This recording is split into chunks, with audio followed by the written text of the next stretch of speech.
ಜೀವ ತುಂಬಿದ್ದಾರೆ ಸರ್. ಅವರು ಅಲ್ಟಿಮೇಟು, ಅವರು ಆರ್ಟಿಸ್ಟು. ಜೊತೆಗೆ ಕಿರೀಟಿಯನವರು ಮೊದಲನೇ ಸಿನಿಮಾ ಆದ್ರೂ ಸಹ ಯಾರು ಮೊದಲನೇ ಸಿನಿಮಾ ಅಂತ ಹೇಳಲ್ಲ. ಪ್ರತಿಯೊಂದು ಸೀನ್ ಇರ್ಬೋದು, ಸೆಂಟಿಮೆಂಟ್ ಇರ್ಬೋದು, ಸಾಂಗ್ ಇರ್ಬೋದು, ಫೈಟ್ ಇರ್ಬೋದು, ಸಖತ್ತಾಗಿ ಮಾಡಿದ್ದಾರೆ. ಆಮೇಲೆ ಕ್ರೇಜ್ ಸ್ಟೈಲ್ ಸೂಪರಾಗಿ ಮಾಡಿದ್ದಾರೆ. ಅದು ಹೀರೋನು ಅಷ್ಟೇ, ಫಸ್ಟ್ ಟೈಮ್ ಹೀರೋ ಆದ್ರೂ ತುಂಬ ಚೆನ್ನಾಗಿ ಪರ್ಫಾರ್ಮೆನ್ಸ್ ತುಂಬ ಚೆನ್ನಾಗಿ ಕೊಟ್ಟಿದ್ದಾರೆ. ತಂದೆ ಮಗನದು ಬಾಂಧವ್ಯ ತುಂಬ ಚೆನ್ನಾಗಿ, ಮಗನ್ನೇ ಮರೆತಾಗ ಒಂಥರ ಎಂಥವ್ರಿಗೂ ಕಣ್ಣಲ್ಲಿ ನೀರು ಬರುತ್ತೆ. ಫಿಲಮ್ ಮಾತ್ರ ನೋಡಲೇಬೇಕು, ಎಲ್ಲರೂ ಬಂದು ನೋಡಬೇಕು. ಅನ್ಸೋದೆ ಎಲ್ಲ ತುಂಬ ಚೆನ್ನಾಗಿ ಮಾಡಿದ್ದಾರೆ. ಎಲ್ಲ ವೆಲ್ ಪ್ಲ್ಯಾಂಡ್, ವೆಲ್ ಎಕ್ಸ್ಪೀರಿಯನ್ಸ್ ಥರ ಮಾಡಿದ್ದಾರೆ. ತುಂಬ ಚೆನ್ನಾಗಿದೆ. ನಾವು ರವಿ ಸರ್, ನಮ್ಮ ಮಗ ರವಿ ಸರ್ ಅಭಿಮಾನಿನೇ ಅವಾಗಿಂದನು. ಅದಕ್ಕೆ ಕಣ್ಣಲ್ಲಿ ನೀರು ಬಂದ್ಬಿಡ್ತು ನಮ್ಗೆ ನೋಡಿ. ಎಮೋಷ್ನಲ್ ತಂದೆ ಮಗನೂ ಮರ್ತ್ಬಿಟ್ರು ಅಂದರೆ ಸರ್ ಅಷ್ಟು ಚೆನ್ನಾಗಿ ಪರ್ಫಾರ್ಮೆನ್ಸ್ ಮಾಡಿದ್ದಾರೆ. ತುಂಬ ಚೆನ್ನಾಗಿತ್ತು. ಫಸ್ಟ್ ಮೂವಿ ಅನ್ನೋದಕ್ಕೆ ಜೂನಿಯರ್ ಅಲ್ಲ, ಇವರು ಸೀನಿಯರ್.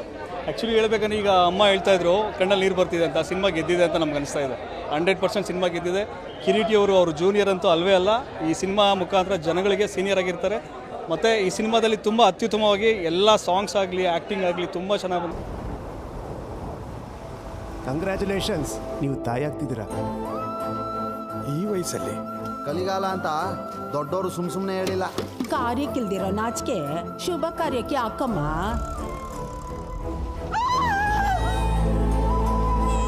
ನನ್ನ ಮನಸ್ಸು ಹೇಳ್ತಾ ಇದೆ, ಇನ್ಮೇಲೆ ನಾವು ಖಂಡಿತ ಚೆನ್ನಾಗಿರ್ತೀವಿ ಕಂದ.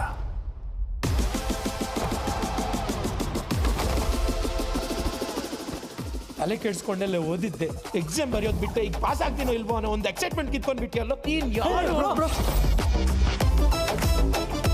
ನೋಡ್ ಸ್ಫೂರ್ತಿ, ನಾನೇನು ಪಾಸ್ಟಲ್ಲಿ ಮಿಸ್ ಆಗಿರೋ ಮೆಮರೀಸ್ ಮಾತ್ರ ಮಾಡ್ಕೊಂಡ್ರೆ ಸಾಕು ಅನ್ಕೊಂಡು. ಆದ್ರೆ ನೀನು ನಾಳೆಗೋಸ್ಕರ ಇವತ್ತು ಕಷ್ಟಪಡೋ. ಏನು ಎಸಲ ಕಾಲ್ ಮಾಡ್ತಿದ್ಯಾ? ನೀನ್ ಅಭಿ ಅಭಿ ಅಂತ ಕರೆದ್ರೆ ಕೇಳ್ಬೇಕನ್ನಿಸ್ತಿದೆ. ಅಭಿ ಅಭಿ, ಇದೇನು ವಾಯ್ಸ್ ಒಂಥರ ಇದೆ. ಅಭಿ ಅಭಿ ಅಭಿ.